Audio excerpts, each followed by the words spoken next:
Welcome back, everybody. Appreciate everybody for joining me again. Episode 22 of Tate's Take, of course, where basketball lives. Want to make sure that I remind everybody, because of course we have a special guest on today. Want to make sure I remind everybody to subscribe. That is like the word of the word of the second, the word of the minute, the word of the hour, the word of the day, all across the board. Word of the week, word of the month. Subscribe. Can't emphasize that enough to let you people know to make sure that you do that. Share along with a friend, tell your mama, tell your grandmama, tell your friends, tell your enemies, everything in between, anywhere that you find your favorite podcast. This is where, as you know, that you find the most informational and educational basketball content in the form of a podcast. So I want to make sure I let everybody know to do that wherever you find your favorite podcast. That's iTunes, as well as Spotify, Google Podcasts, the whole nine. So make sure that you guys do that, man. Be greatly appreciated. Now, also you can find us on Facebook. If you feel free to leave a comment with questions and opinions below if you feel the need. In addition to that, make sure that you subscribe to Tate's Take the Podcast, the YouTube channel. So all you have to do, and I know that y'all know how to do this stuff, I just want to make sure I put a little bit more emphasis on it, make sure that people are following instructions correctly. That little search box with the magnifying glass on it, just kind of hover over that, click on it, put in Tate's Take, TATE''STAKE, and then make sure you subscribe. And of course, you can always follow along on social media at Tate's Take Hoops, TATESTAKEHOOPS. And without further ado, want to bring in my dude, a newer friend of mine, and I guess you can call it a colleague in a way. Definitely a really, really good dude. And we actually come from somewhere similar to some similar stomping grounds, I guess you could say, by way of Michigan. But I wanted to bring him on so we could talk a little bit about his story and how he got started in the business of sports media. A journalist, my dude, Eric Woodyard. Appreciate you for joining me today, man. I'm really happy to have you on the show. I know we've been talking about this for a little while. We had the opportunity to connect a couple years ago, and I want to make sure that I fill the people in. But before I do that, man, how you doing? How's the family? How's the gig? How's life? Man, I'm good, man. I'm actually back in Michigan. I've been here, since the quarantine period, and working remotely, working from home. So I'm blessed, man. I can't really complain at all. I ain't gonna lie. Dude, I'm glad to hear that. I actually just left Michigan. Had I known you was gonna be up there, bro, I would have came to holler at you. I just did a whole month in Michigan, which it had its pros and cons. I mean, it's home, you know what I mean? So it's always good, that good feel to be home. I tell people all the time, you can put me on an airplane, bro, and you can blindfold me, not even tell me where I'm going, and let me off at the DTW, either at the Detroit airport, Flint International, or somewhere right up in that Grand Rapids area, and just keep me blindfolded. If I smell the air, I know exactly where I'm at, bro. Trust me. It's just it's a different world. Yeah, home is home, man. It's always like that, man. It's the same with me. Now, so we met in Utah, of all places, right. And the people who may or may not be familiar, and I know you probably hear that a lot. I hear it all the time. I believe it. So the crazy part is, I just want to fill the folks in before we start getting into some NBA stuff. So I was with a buddy of mine, Terrell Thomas. Make sure that you go and show him some love at the Urban Times. And I'll be sure to retweet and tag him in the link for this as well, to where you can go and follow him. But show him some love, man.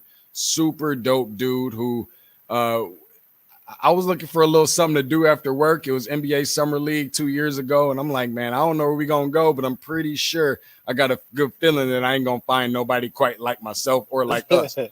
That being said, we go off in a spot. I ain't gonna go all in details, but we go off into a little spot and we kicking it a little Benny. Like, man, I want to introduce you to one of my peoples, and he's from Flint. And I'm thinking, he might have said something that sounded like Flint, but bro ain't from no Flint. If we out here in Salt Lake City, Utah, which I'll be okay if I never have to go to Salt Lake City, Utah ever again. But nonetheless, you'll find some really interesting and really cool people, man. And I had the opportunity to connect with you, to meet with you at that point. So I'm glad that we had that opportunity to do that. Let the people know, because you were a journalist at that time as well, and you were covering the beat for the Utah Jazz. Yeah, I covered the Jazz. Correct. What took you from Flint, because you also went to Western Michigan, graduated in 2010 in journalism as well. So what took you from Flint, Michigan, and then probably not that hard to imagine going from there to Kalamazoo, Michigan, and then from there to Salt Lake City, Utah? Inform the people a little bit about your journey. Yeah. So born and raised in Flint. I'm really from Flint, like you say, from the hood of Flint, 5th Ward of Flint, Avenue B. So, going to college, even in that sense, you know what I'm saying? First generation college student, like most people, from my area where I'm from, and went away to Western Michigan, which was crazy. Everybody from Flint go to Michigan State. I'm still a diehard Michigan State fan because of Flintstones, Mateen, and all those guys. And they kind of inspired the journey, honestly. I always tell this. I tell them guys all the time, Mateen and everybody. I just talked to Mateen recently, but they inspired the journey, man, from being a little kid in the early 2000s. We can go to the Flint Pro-Am and see pros.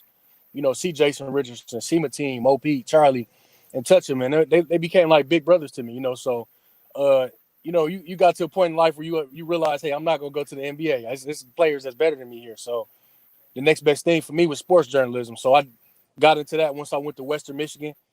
Graduated from Western in 2010, as you mentioned. I came from Western, came back to work at the Flint Journal in Flint for 6 years, and got a chance to cover some amazing athletes. Right now we got Kyle Kuzma in the league, Monte Morris, Miles Bridges. Got a chance to cover all those guys in high school. Then I went from, working at M Live to Salt Lake City, man. So everybody thought I was crazy. They said, man, what the hell is in Salt Lake City? I'm going there. Gordon Hayward had just left. The team didn't really have identity, but lo and behold, they had this young kid, Donovan Mitchell, come along and take the league by storm as a rookie, and was able to cover his first 2 years out there, him and Rudy Gobert, back-to-back playoff seasons. And Salt Lake City, man, was the best decision that I feel like I made in my life. A lot of people thought I was crazy, as I said, to go, but they don't see the vision. For me, I saw the vision of covering the NBA team on a daily basis. And I really gave my all, man. And the Deseret News put a lot of faith and money behind me as well. Letting me go spend 3 or 4 days on assignments sometimes. I got to do a big feature on Karl Malone and, just be a part of some great things in the franchise while I was there. And then from there, ESPN hit me up. So I've been with ESPN. This is my first season, and it's once again crazy in the midst of a pandemic. But I feel like, I'm starting to gain my respect on this level as well. But, man, honestly, Salt Lake City was the best decision I feel like I made for myself. And had I not taken it and listened to what everybody else said, I wouldn't be in the position I'm in. I wouldn't be talking to you. I wouldn't be having the relationships I have. And it was cool, man. I mean, it's not the most diverse city, but it's some great people there, and I feel like they get a bad rap in some sense. But overall, it's a great place, man. We used to hoop all the time out there. The Mormon churches are always open, and just the culturally exposed me to something different, and I'm forever thankful for that. Man, dude, God works in some miraculous ways, and with a lot of the things that you really just mentioned, just talking about uprooting your whole family to, and I know that you're much of a family man, uprooting your whole family to go to Salt Lake City. I can only imagine how hard that could possibly be. I can imagine that that's a hard sell to the fam. You know what I mean? Like, hey, of all places we're going to Salt Lake City. We ain't going to LA right now. We ain't going to or Atlanta right now, or Miami or New York or any of these other places, which, not trying to poo-poo on Salt Lake City, but I can just imagine, like I said, a hard sell. But you saw the vision, and everybody knows that first and foremost, you have to be able to see that vision, even when a lot of people may say, hey, you're crazy for doing this or doing that. But just to know that you can get to where you want to be, before you can get to where you need to be, I guess, if that makes sense, or did I say that vice versa? No, definitely. I appreciate you. Not to cut you off. Funny no, go story, ahead. But, go ahead. When I got out there, I remember all my friends, like I say, what the hell is in Salt Lake City? So I remember it went from me doing that until like that first year in the playoffs when Donovan and those guys beat Oklahoma City. It went from, man, what the hell is in Salt Lake City to, man, can you get me a jersey? Can you get this? Can you do that? Because, it was the right perfect storm, man. So like you say, just believing and having a vision. So, yeah, man, that's what it is. Which is crazy too, because I go through some similar experiences. I'm obviously not the same, but it's not as many questions as to, whether, moving to Atlanta, it obviously is something that so many people have wanted to do. But when it comes down to, covering a team, yes, that's great, but they haven't had nearly the success over the course of the last probably like 5 years or so that Utah has had, especially when you start talking about, going into the playoffs and, making a fairly deep run. A couple years ago, they definitely surprised a few people with their run at that time. And just, I want to say this more than anything, man, I'm super, super happy for you, super proud of you, and just being from, I'm saying, from around the same area. It's just, it's crazy to sit back and look at some of this stuff and you're looking at your path. But I really wanted to express how proud that I am of you, not just because, we're both from Michigan, but we both know when you coming from around that area, bro, it's like a different world. Like it's a whole other world. Sink or swim. Yeah, it's sink or swim. And you went from a different world to a whole nother different world, which is crazy enough to think about as it is. But, that just goes to show you put your faith in God, man, and he can make anything happen. Again, like you said, even in the midst of a pandemic. So definitely want to give you some credit there because I know a lot of the decisions that you had to make definitely were not easy. Now, I want to make sure I throw this out there. Got a couple people that want to chime in. Of course, if you want to do the same thing, feel free. Just comment there on the bottom. John Crichton saying, my dude. I don't know if he's talking about me or if he's talking about Eric, man. But you know what? It don't matter, man. What's up, though, John? Yeah. I'll let E take the credit on that one. Of course, Marshall Young, a longtime friend from Saginaw, Michigan, with the Nasty. What's up? Yeah, Sag Nasty with the LOL. What is that? Is that 989? Is that Sag Nasty? Yeah. Sag Nasty got the 989. Yeah. 989. I think Jackson is partially 517, and of course 810 for Flint Town and 313 for the D. Now, I want to get into some of this basketball stuff, bro, because we're sitting here looking at the resumption of the season. I wasn't always sure if it was necessarily a good idea. Nobody, and no disrespect to you or anybody else that's listening or watching now or later, but nobody loves basketball more than me. And I've been itching at the opportunity to get some more basketball. And again, I wasn't quite sure that this was the right idea. Do you think that this was the right idea for the NBA to try to resume this season? I'm always one that feels like it's really all about the money and they kind of got to make a way. There's been so many players that have tested positive for the coronavirus, for COVID-19. But as of late, I think of like 322 or some odd players just recently. Nobody tested positive. They were all negative tests. Obviously, that's really good too. But I'm not sure if this will be a season that we will see conclude. Can you see this season concluding? And do you think that it was the right decision for Adam Silver to put something together to resume it? If you would have asked me this a month ago, I would have said no. Just as guys were continuing to test positive and the pandemic was, it's still going on, but just, we were hearing about so many more cases. I would have said no. But now, since I've seen like the recent tests, the positive tests, and talking to fellow coworkers who are inside the bubble, going through protocols and knowing how strictly they're taking it, honestly, that bubble might be the best, most safest place in the country right now, just because they're putting so much money behind it. It's so much money on the line. So I was with you initially. I thought we're putting, money, from sports over safety. But now I see the precautions that they're going through and how seriously they're taking it. Like guys, no matter who you are, you can't leave the room. You can't do certain things at certain times. You got to really follow protocol. So I think we will see a conclusion. Maybe somebody might test positively, but I think the league is really doing everything in their power to possibly make this work. And I think that recent test of, 0 positive cases was, definitely great for them, I think, and they will finish it out. But I think it's going to be interesting to see how this plays out. Will guys be able to stay healthy? I know some of the guys are leaving the bubble. Zion Williamson just left and Pat Beverly and, things like that. So it's always going to be that asterisk behind it. Did guys come in shape? Were they in sync at that time? But I think in some sense, this could be one of the toughest titles to win just because all the conditions they've went through to actually get on the court. So it's gonna be some talk regardless of what happened, but I think it is gonna finish. They've came this far unless somebody, God forbid, knock on wood, somebody test positive or a team test positive within the bubble. But I don't see that happening with all the precautions that are currently in place. Now you got some work that's going to be coming up later on today. That is going to be doing some stuff with, I guess, is it hands-on with the Milwaukee Bucks, or what exactly are you doing in regards to games today? No, so the Bucks got a scrimmage today, so we're, that's how we working now. We're covering things remotely. It's just like a normal game day. We have pre-game coverage, post-game coverage. So It's just a normal game day at this point. It's like we're working, but we're just not there. So it's different. Speaking of the Milwaukee Bucks, that's everybody's front runner to come out of the East for the most part. I know people are, there's some people that are talking about, maybe Toronto, who's probably not getting the most respect in the world, which I'm one of those people as well. But you can't argue the fact that they finished the season on like a 14 or a 15 game winning streak. This is without Kawhi Leonard and the defending world champion. So you got to give them some credit.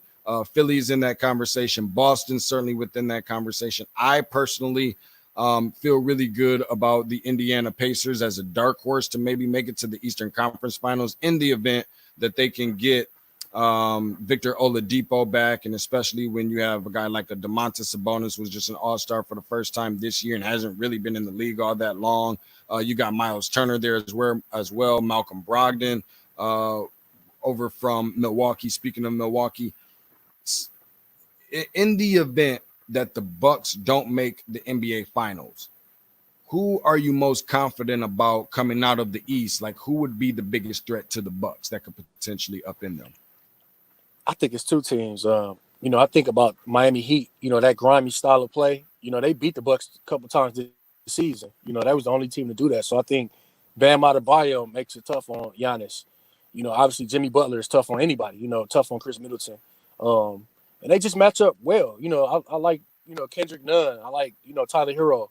That Miami team is rugged. Jay Crowder. I was out in Utah with him. That guy is every team needs a Jay Crowder on the team. So I think that's a team that could be a threat possibly. And Boston Celtics, man, any of those guys can go off for 20. Jason Tatum, Gordon Hayward, Kemba Walker. So I think they're tough.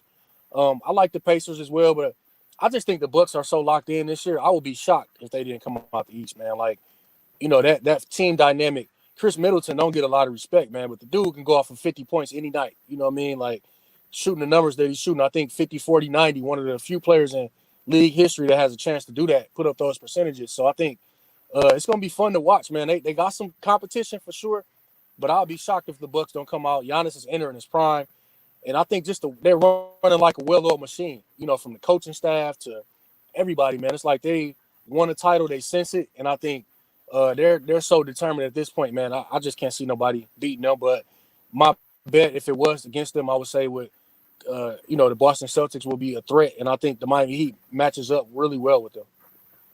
Now, I know that everybody's probably going to have the Milwaukee Bucks as their front runner to come out of the East. And while I do think that there is some competition there with so many teams like we just mentioned coming out of the East, I think that it's a little bit deeper than some people give it credit for. I think a lot of times when you think about the East, people spend so much time comparing it to the West that they consider it to be so down.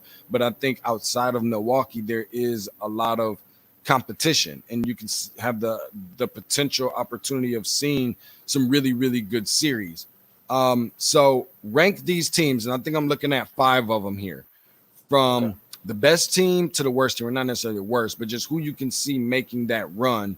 Rank these teams in general. You've got Raptors, Celtics, Sixers, Heat, and Pacers. And I'm going to give you a second while I repeat it one more time. To rank these teams after Milwaukee in terms of being the best in the East: Raptors, Celtics, Sixers, Heat, and Pacers. Okay, I would say I'm going to go with the Celtics. I would say after the Celtics, I would say the Heat. After that, I would say Toronto. After that, I would say the Sixers, and then I would say Indiana.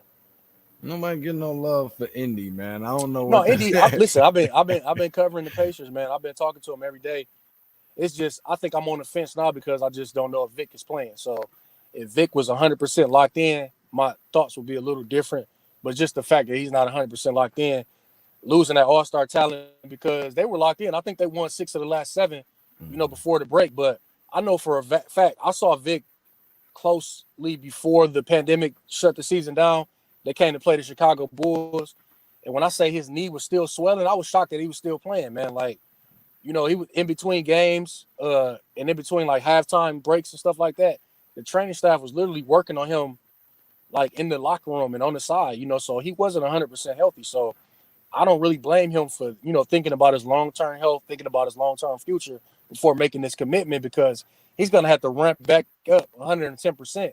after sitting out and still not being 110% healthy. So you got to take advantage of your health and your career, man. Because, I mean, at the end of the day, if he come on and be bad, you know, he going to get criticized. They should say he should have sat out. So nobody knows his body better than him. And then no disrespect to any of the other players, whether they be role players, good players, really good players, great players, whatever, what have you, that are on that roster as well. But it's not like he's in a position like a Kawhi Leonard or a Paul George where they have each other. Like, he is going to be singled out for sure as the guy on that team. They know that they need him in order to, you know, his contribution and his production is going to weigh heavily on how successful this team will be in the postseason, if that make any kind of sense. Whether it be Eastern Conference, Western Conference players and or teams, what are you most excited or who are you most intrigued by to see with this resumption? There's so many storylines that I want to see, man. I really wanted to see Zion, but obviously, you know, he left the bubble. So I wanted to see how Zion was going to return. He looked good, his physical shape and body. So I wanted to see him come back and really just see more of his game on the pro ranks. I also like watching Ja Morant, man. That guy is a dog. He's a beast. You know, so I want to see him get back in action. But somebody I'm really interested to see is the Portland Trail Blazers. I want to see Damian Lillard. I think he's going to be locked in, you know, really trying to, you know, make that push to get in the playoffs. And I think he's been working hard. Dame, one of my favorite players to watch, you know, just from an entertainment standpoint, how he plays the game. So I want to see how he's going to play out. I'm paying attention in Utah. Obviously, I want to see how Gobert and Mitchell, you know, can put, you know, whatever difference they had to the side, see how they can perform on the court. I'm always checking those guys out, and obviously the Bucks. And want to see how LeBron's gonna return. You know, that's gonna be fun. I'm just a basketball junkie, like you said, man. I want to watch everybody, man. So, you know, those are some things I can think of right off top. But I'm just interested to see basketball, and I just can't wait, man. Zion Williamson, body looking good. You don't hear that every single day. We got my Right. dude Eric Woodyard on with me, man. NBA analyst from ESPN, or NBA journalist rather, and analyst. I seen you doing some stuff too, man, on the screen as well. Man. Breaking some stuff down, man. I ain't mad at that, bro. Hey, let me tell you something. You don't speak up, you don't work, you don't eat, you don't grind, you don't shine. That's just the way that it always is. Like that what Mike Jones said back in the day. Oh yeah. Back then. Now they all on me. You don't grind, you don't shine. You don't grind, you don't shine. Maybe that's where that came from. I thought I might have been the one that made that one up. We're gonna kick it around a little bit more with you, man. I speaking of worst bodies, and I just had to be the person to throw this out. I don't really expect for you necessarily to comment on it. But when I was looking at worst bodies, bro, I always felt like in the NBA right now, Kyle Lowry is that dude. And he's probably heard that many a times before. However, I was watching some games last night, okay? Magic and Clippers game one of the what I keep calling exhibition or preseason, but it's actually considered to be scrimmage. The Magic and Clippers last night, the addition for the Clippers of Joakim Noah. What are the real, and he's another bad body person after watching him last night. What are the realistic expectations that we can have or that the Clippers can have for Joakim Noah and the role that he's going to play, because they're without Montrezl Harrell yesterday. I know that Landry Shamet and Pat Bev are guards and that, you know, we expect for them to return. But that just adds another dimension. I mean, when you look at this team, you see so many guys out there that are just hungry. I mean, defensive stoppers. Montrezl Harrell plays with a chip on his shoulder, much like a Draymond Green type or a Kenneth Faried motor with a little bit of Ben Wallace in there in some cases, kind of like Bam Adebayo as well. But, you know, when you're looking at the grand scheme of it, what is it that we can expect from somebody like Joakim Noah, who I would imagine if they need one of those type of pit bulls or bull in the China shop type dudes, then they're going to be calling him off of the oak to go and check into the game. What do you think the realistic expectations are? I think for him, man, that veteran leadership, that's very underrated. Every team can't have a squad full of guys that's going to go out and get 30. You got to have the veterans. You got to have guys who've been in that grind, been in the wars. And Joakim Noah, obviously, we know he was doing that with the Chicago Bulls. We know he's tough with those old school battles with LeBron James. So he can bring wisdom. He can bring knowledge. Players will respect that he played with Derrick Rose, we know how revered Derrick Rose is throughout the league. So the younger guys will listen if he speaks up. Pat Bev is from Chicago.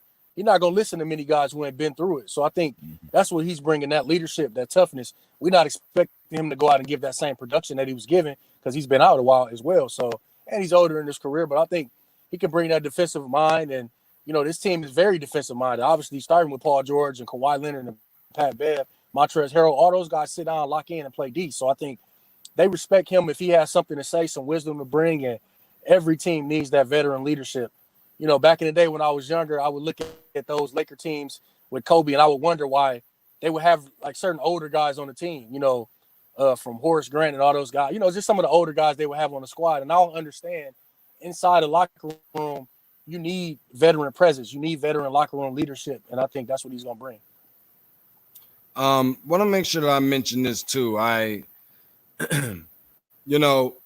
When I'm looking at the scrimmages that are being put in place, they started yesterday. They'll go until what I believe is the 28th, which is next Tuesday. And then on the following Thursday, on 2 days later, 48 hours later, is when we'll actually see games that actually count. Does these scrimmages, from what you've seen, just from what you've seen yesterday, by the way, Bo looked very Oregon-like. From where he was in college, dude. I think would he have like 16, 10, and 6 or something like that last night. Yeah, he almost looked like that Thon Maker / KD shoot from outside, small forward. Does these I had to make sure that I mentioned that. Really happy for him.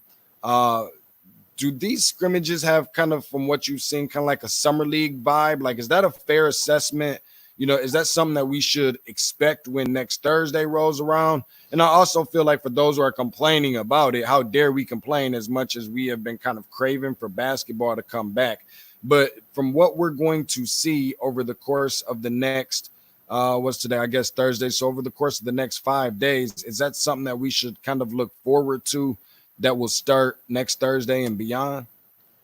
I think it's just like with anything, even when it's exhibition or preseason games, just the level where there's going to be at. Guys not going to go out and try to drop 50 in these type of settings. They've been out for so long. So I think that's a fair assessment. I wouldn't say summer league. I would just say it's just like preseason.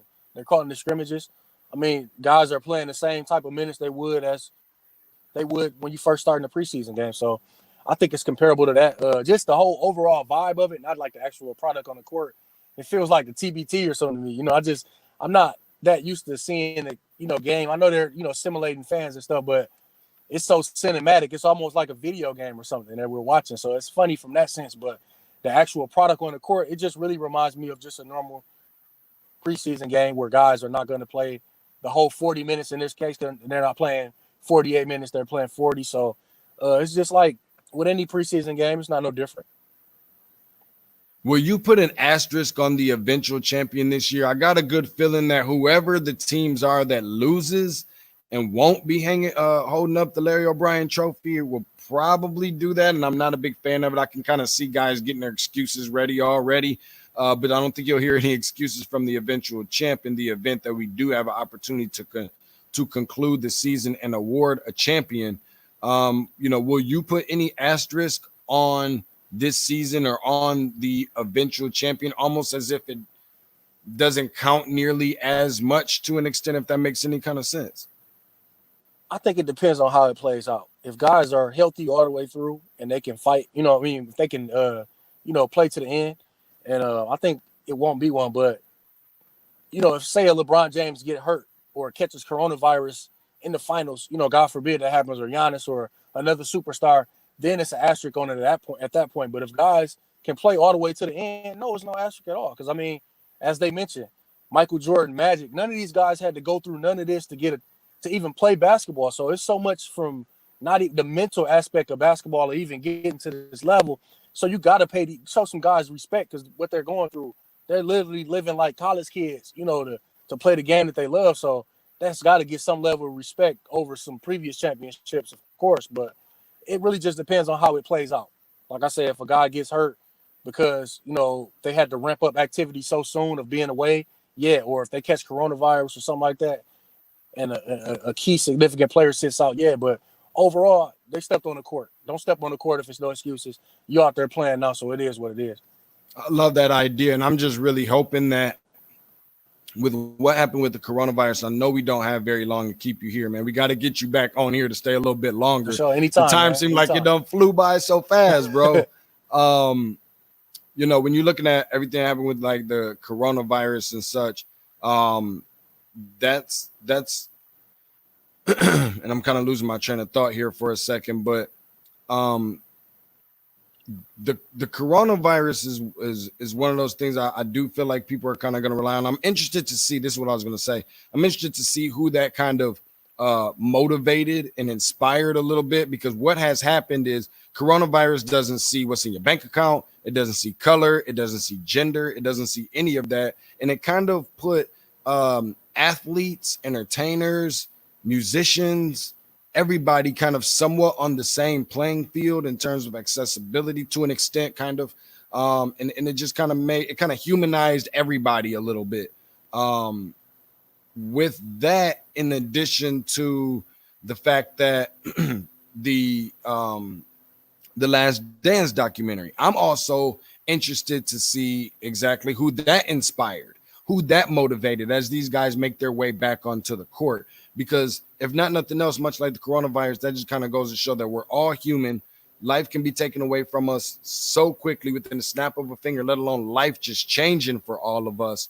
And we all know somebody either that had the coronavirus or tested positive for it, rather, or just know somebody that knew somebody that had it or passed away from it. So that alone, I think is something I really hope motivates some people. So I wanted to throw that out there. Just two more questions for you, bro. So bear with me. We talked a little bit before. Excuse me. We talked a little bit before Can you see about me? Can you still see me? I cannot. We talked a little Okay, let me bit see. before Sorry. about the Philadelphia 76ers. It's okay. Take your time, bro. We talked about the Sixers a little bit. I'm curious to know if that's one of those teams that you feel like, must make the Eastern Conference Finals this year or must make the finals this year, and how long of a leash do you give them until they're able to do that? Because, when you're looking at everything that this fan base has kind of sacrificed, I guess, in a sense of having to trust in the process and all that type of stuff, like, they've really got to make up some ground at this point. The Markelle Fultz thing didn't work. You've got the Joel Embiid and Ben Simmons and changing his positions around and so forth. Like, how much do you believe that they've either got to make a deep run to the Eastern Conference Finals and or the finals? How long of a leash do you give them until you feel like that's something that they really have to do? As I said before, I think it's kind of different with this season. Obviously, with everything they had to go through, and Joel Embiid already coming out and saying, he wasn't fully comfortable being here, so that might get him a little bit longer leash. But I'm interested in seeing how long that Ben Simmons and Joel Embiid duo, will last. I mean, I think Ben Simmons has to commit to getting better, man. I mean, he got to work on that jump shot. I mean, I know, he's effective with doing what he can do, but he got to get a better jump shot to really take his game to that next level. So I wouldn't say it's necessarily a leash on it, but I think as long as they can tame those two and they want to play together, as long as somebody says they wants to leave or something like that, they'll continue to commit to it. But I'm not sure, man. That's tricky. I think it's still kind of a new thing in a sense. So I wouldn't necessarily put a year or a number on it, but it's definitely something to look out for. Who's your dark horse in the East or a dark horse in the West? Maybe not necessarily to make the finals, but to make a surprise appearance and surprise some people in the event that we don't see one of the two LA teams, in the event that Milwaukee falls to somebody. I know you mentioned Miami on the East. I'm not sure if you still want to keep that same answer, but how about even on the West with who you see as a dark horse that can maybe contend for getting to a conference championship? I would say, let me see, a dark horse. Who I would say, I mentioned the Jazz before. I think they could be one. Obviously, Bojan Bogdanovic is out, but I think if they click in and lock in, and Mike Conley becomes the player that they thought he could become beforehand, I think they could really make a run, make a surprise out there. In the East too, we already, I mentioned Miami, but not necessarily make the finals, but if Victor Oladipo plays, I like the Indiana. But yeah, man, it's gonna be interesting. Definitely I'm gonna be paying attention, and those are some of the teams I think can make some noise. And I mentioned Portland before, not to go to the finals necessarily, but to get into the playoffs and make some noise out there. I see Carmelo and Slim looking good, man. So, I think Carmelo is really gonna come out and ball. And obviously they're back healthy with Nurkic back, and that's gonna be another fun team to watch. The Syracuse Melo is what he's kind of somewhat looking like. And I love the idea of that, man. They get Nurkic back, like you said, and getting healthy and obviously have a really good leader on their side as well. My last question for you, I know we're kind of up against it. My last question for you, and I'm not sure if you can see the screen, but this happened a couple of days ago. Yeah, I see it. Yep.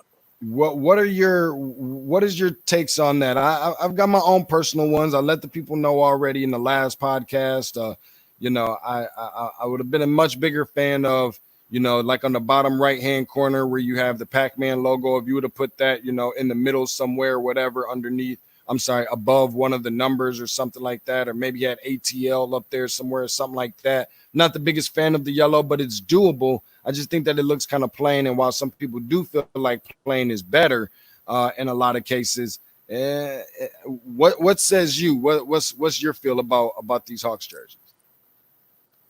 They're not bad, man. I mean, I'm such a fan of the '90s designs and all that stuff. So It's like these jerseys nowadays are nice, but I liked them when they were bold, when they was, really stood out, like in the '90s with the pinstripes and the big Raptors logos on there and the Phoenix Suns jerseys, and it was just so many fun, colorful jerseys of the '90s. And don't get me wrong, these jerseys are nice, but I'm just such a fan of the '90s. And you call me old school if you want to, but they're decent. They're not bad, but I miss those old bold, classic vintage jerseys that were dope. Even when they first came out, you knew it would turn into a classic. So this is a good design, but the '90s was great.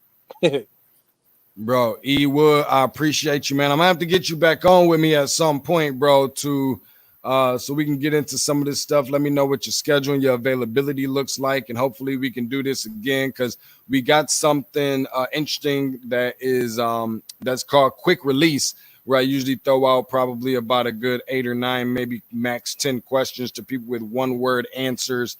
And so I'd definitely like to get to that at another time. But dude, continue doing your thing. Keep on grinding, dude. It's inspiring me. Sometimes, I inspire people. And then one thing that people don't really realize is, where does the person who's always so busy inspiring other people, where do they get their inspiration from? And you're certainly a person that has inspired me, working not just for the 4-letter network, but coming from where you've come from, being the beat writer of a major organization and franchise team like the Utah Jazz. And we're going to have to connect, man, in person. I know the last time that we talked, or not the last time, but one of the last few times that we talked, we were talking about getting some pickup run. When we was like, I think over in Vegas at the Summer League. So we're going to have to get to it, bro. You might have to call the paramedics, have them have them right, have them sitting outside waiting on your boy. But nonetheless, we're going to have to get some of that run in. So I really, really appreciate you and looking forward to chopping it up with you again, man. Hopefully sometime in the near future on the podcast, as well as hopefully in person, just as long as we ain't in Salt Lake City. Well, man, I appreciate you, man. Stay up, man. Let's definitely get it in. And anytime, man, just hit me up, man. I don't know what happened to my camera, but it still was a great conversation. I appreciate you having me, man, and keep up the good work. It's all good. I appreciate you. Eric Woodyard, NBA journalist for ESPN. Find him on Twitter, on IG, on the gram, or whatever the cool kids is calling it these days, at @E_Woodyard, WOODYARD. Again, at @E_Woodyard, just like it sounds, WOODYARD. As we continue to see the NBA resume the way that it is, we know about, I think it's a 3:30 tip later on today. So we're going to get into some of that a little bit later on in some of the upcoming podcasts. If you enjoyed this one, make sure you share it with a friend. Make sure that you go and subscribe. It don't take nothing for 2 seconds. Don't make me run up on you and say, hey, give me your phone. No, I'm not trying to look in your pictures. I ain't trying to look at none of your nasty images or your text messages or none of that. I just don't want to be the person to say, hey, hand me your phone. I'm about to show you how easy it is to subscribe to Tate's Take the podcast. Anywhere that you find your favorite podcast, that's iTunes, Spotify, Google Podcasts, Red Circle, the whole nine. Also, make sure that you're telling a friend, telling a family member, telling your aunt or your auntie if you come from Flint, Michigan, or from anywhere around the parts of where I come up at, or in the South or wherever else. Your friends, your enemies, just a little bit of everybody. Tell your mama, tell your grandmama, tell everybody. And last but certainly not least, make sure that you also subscribe to Tate's Take on YouTube as well, and follow along so that you don't have to miraculously be scrolling and find out that I'm doing a podcast. You can get the alerts that come straight to your phone. That's even accessible on Facebook as well. Looking forward to the next one that we will have within the next few days as well, talking about the NBA resuming on episode 23 of Tate's Take. Be sure to follow on social media, all social media platforms, IG as well as on Twitter, at Tate's Take Hoops, TATES TAKEHOOPS. Hashtag none other than where basketball lives.